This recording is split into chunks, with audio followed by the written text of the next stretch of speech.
Hello and welcome back to our channel. So today in this video we will be discussing about how to verify your Wise account. So without wasting much of our time, let's get straight into the video. First and foremost, to verify your Wise account, all you need to do is simply tap on your Wise app. So once you tap on your Wise app, you will end up in this interface where all you need to do is simply tap on your profile icon on the left hand side of the screen. Once you do this, you need to now tap on privacy and security. There you can find the email address where you can find your linked email address. It's a way of knowing your verification as well.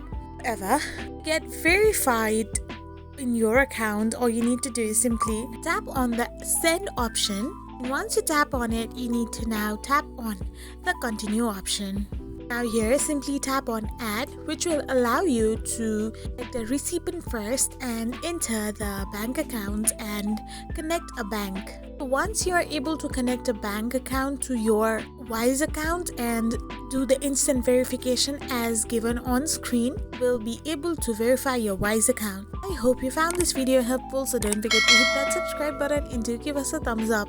We will be back again with these informative videos.